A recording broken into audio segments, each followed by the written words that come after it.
বালিশের নিচে টাকা জমিয়ে না রেখে পৃথিবীটা ঘুরে দেখো কত সুন্দর। হ্যালো এভরিওয়ান, আসসালামু আলাইকুম। সবাই কেমন আছেন? আশা করি সবাই ভালো আছেন। আলহামদুলিল্লাহ, আমরা অনেক ভালো আছি। তো আজকে কোরিয়াতে লাল দাগ মানে ছুটির দিন। এই ছুটির দিনগুলোতে বিশেষ করে আমি আর আমার হাজব্যান্ড ঘোরাঘুরি করি। তো আমার তো ঘুরতে ভীষণ ভালো লাগে। তো আমার হাজব্যান্ডও আমাকে প্রচুর ঘোরায়। কোথায় কোথায় ঘুরলাম, কি কি দেখলাম, তা সব কিছু মিলিয়ে থাকছে আজকের ভিডিও। তো এখানে আমি যে ঝর্ণার পাশে একটু ভিডিও নিচ্ছিলাম, ঝর্ণাটা দেখতে অনেক সুন্দর লাগতেছিল, সেই জন্য ভাবলাম এখান থেকে ছোট একটা ভিডিও ক্লিপ নিই। তারপরে চলে গেছি এখানে একটু ফুলের বাগান, অনেক বড় এই জায়গাটা, দেখে অনেক সুন্দর লাগতেছিল। আর ফুলের স্মেলও ছিল অসাধারণ, যা বলা ভাষা নেই। ফুলগুলো দেখে আমার মন ভরে গেছে।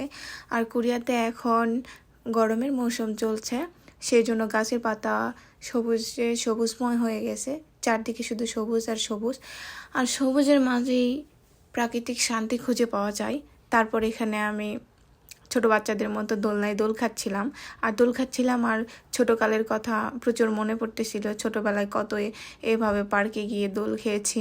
এখানে দোল খাচ্ছিলাম আর আমার হাজব্যান্ড আমার ভিডিও করে দিচ্ছিল। আর পিছনে দেখেন ছোট বাচ্চার খেলারও অনেক জায়গা আছে। পার্কটি দেখে আমার অনেক ভালো লাগলো। তো দেখেন এখানে একটা লেক আছে পার্কের মাঝখানে। লেকের মাঝখান দিয়ে অনেক সুন্দর করে ব্রিজ করে রাখছে, আর পার্কের চারদিকে সবুজময়।